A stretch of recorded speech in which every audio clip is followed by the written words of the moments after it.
Pemirsa, Anda kembali menyaksikan Kominfo Newsroom.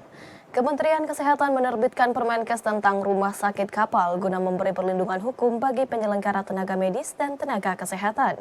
Permenkes ini pun nantinya akan menjadi payung hukum agar layanan rumah sakit kapal dapat dibiayai oleh BPJS Kesehatan.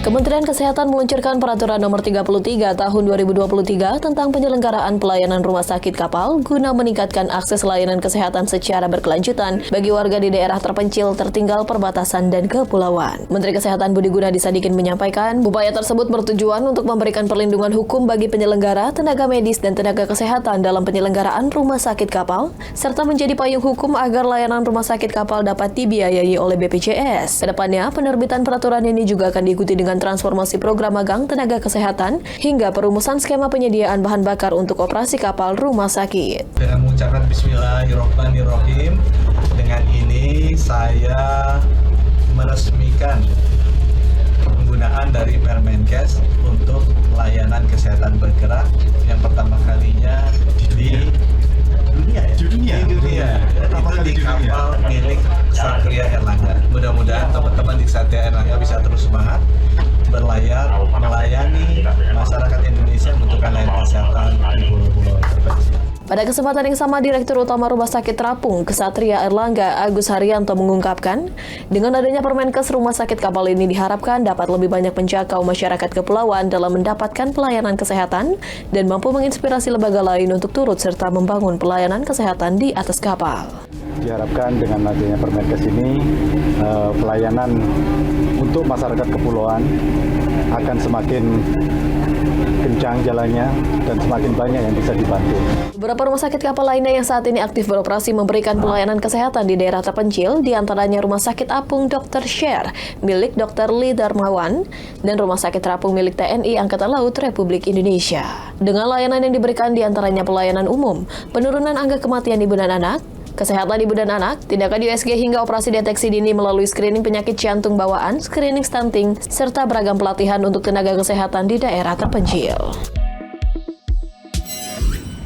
Jelang pemilihan umum serentak 2024, Wakil Presiden Ma'ruf Amin mengingatkan masyarakat untuk bijak dalam memilih calon pemimpin di pemilu 2024. Selain itu, Wapres juga mengingatkan media akan netralitas dalam pemilihan umum.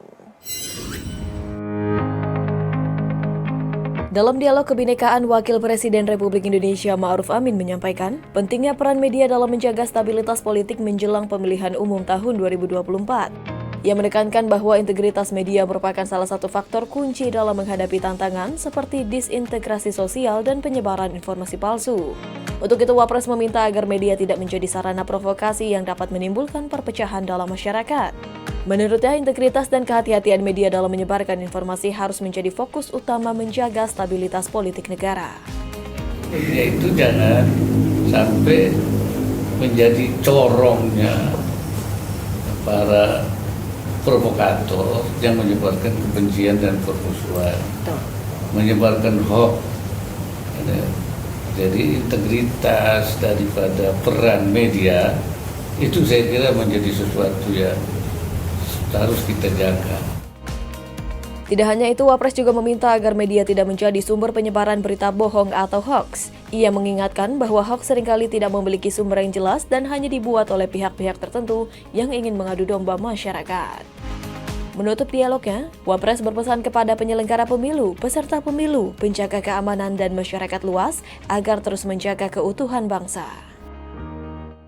Berlakulah dengan adil, berkontestasilah dengan cara yang baik dan santun, dan sehingga masyarakat kita tetap utuh dan tidak terbelah, bahkan kita akan menjadi bangsa yang lebih kuat di masa yang akan datang. Pemirsa, usai melakukan penyaluran bantuan beras tahap pertama pada Mei hingga Juli 2023, kini pemerintah kembali menyalurkan bantuan beras tahap kedua pada periode September hingga November 2023. Sebanyak 210.000 ton beras akan disalurkan kepada masyarakat yang kurang mampu.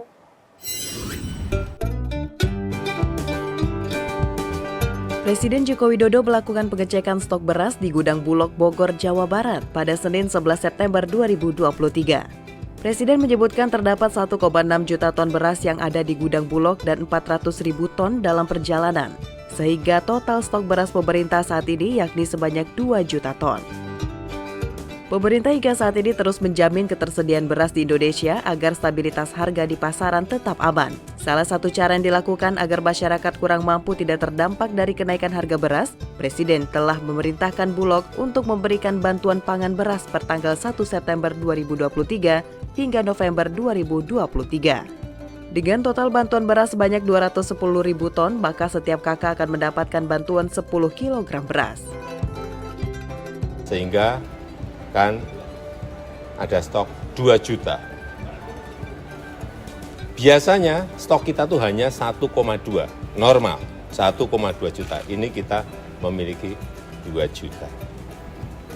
Sehingga kita tidak usah khawatir.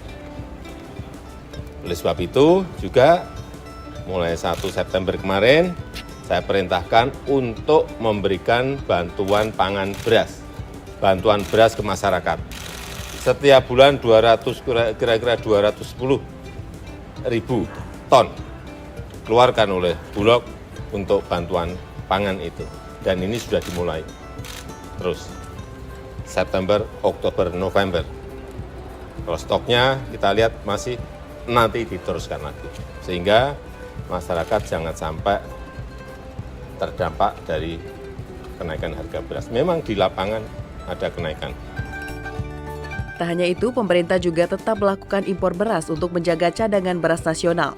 Terlebih saat ini produksi beras dalam negeri mengalami penurunan akibat pengaruh El Nino.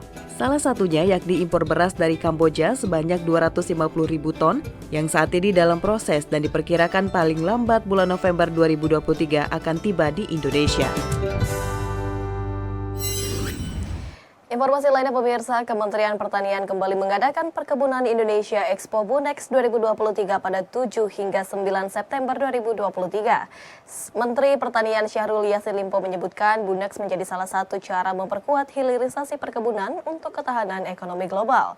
Selain sukses digelar, Bunex juga akan menghasilkan berbagai MOU dengan pihak dalam dan luar negeri terkait dengan pengembangan sektor pertanian.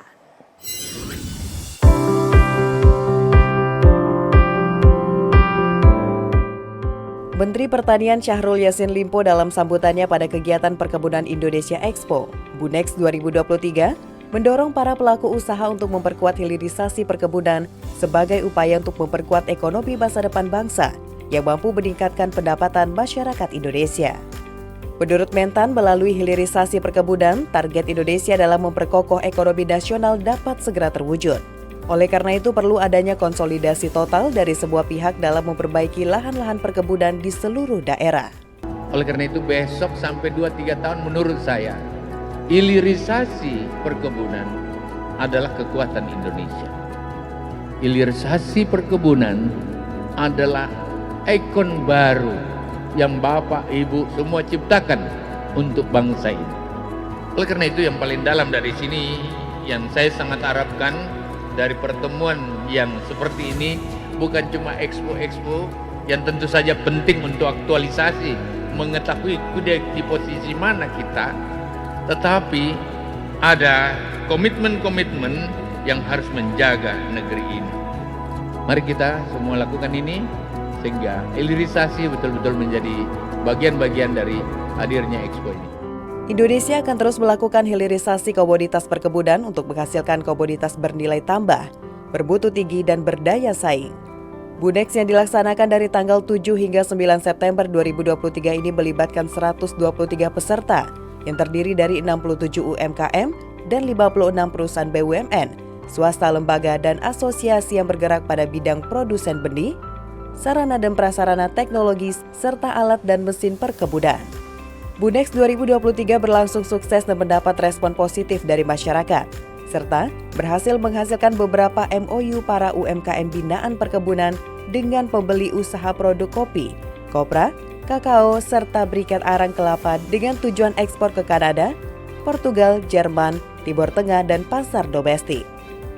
Tak hanya itu, terdapat pula salah satu MOU yang disepakati yang membuat kerjasama antara UMKM binaan Direktorat Jenderal Perkebunan Kementan, yakni Caldera Coffee, dengan Next Trader yang berlokasi di Lisbon, Portugal. Kesepakatan itu terkait penjualan biji kopi Arabica dan Robusta ke Eropa senilai 615 miliar rupiah per tahun.